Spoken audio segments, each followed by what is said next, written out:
Also in the program, history is made as the Edinburgh University elects for the first time a black person as rector.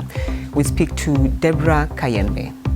I feel a sense of pride, but also I feel the responsibility beyond it. These are difficult times. We have the pandemic, we have Brexit, and both affect the university in a very negative way. So I'm ready for the task.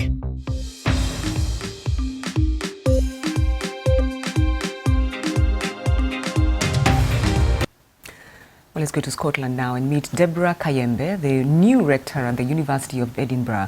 The Congolese human rights lawyer is the first black person named rector of the university, which is one of the UK's most prestigious institutions. She spoke with the BBC Afrique's Nicolas Négoce about the challenges she faced and what she wants to achieve. I feel a sense of pride, but also I feel the responsibility beyond it. These are difficult times. We have the pandemic, we have Brexit, and both affect the university in a very negative way. So I'm ready for the task. At the age of 19, you became a human rights activist. What is your point of view about the situation in DRC today?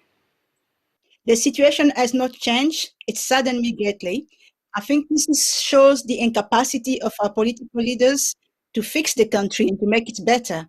Every single day I heard sad news about buildings falling, people killing each other, and that is not a good sign. We have to do better than that. There are many issues, as you are saying, about security, for example, in the east of the country.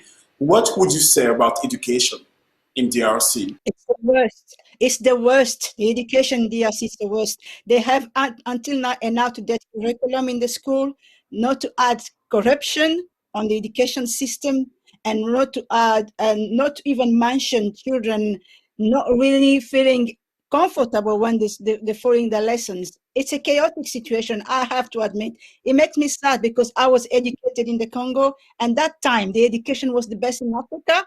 So for us to go that low, it's just call us to make an effort to fix things rapidly.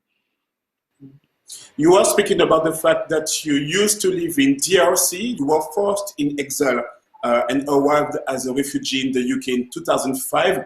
Can you explain to us what happened exactly? It was a matter of death or life. And that time I was working as a special envoy to the Human Rights Commission, and I had to make a report that made many people uncomfortable. So that was the reason that to keep my life and to keep what I know, maybe one day can run the justice, I had to leave.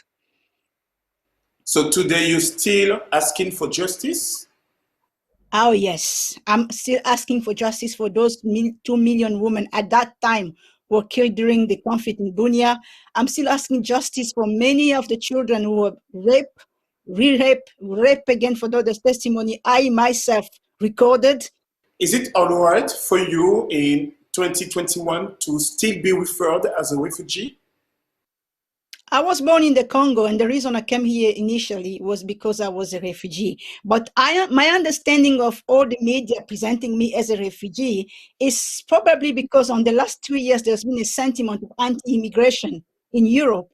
And most of the time, people bringing the refugee as rapists, or they come here to steal our job, they come here to destroy our society. So I don't feel uncomfortable when people presented me in public as a refugee, but who had made a great contribution to humanity. Fascinating. Next, a beauty secret that's actually no longer a secret. Moringa is a plant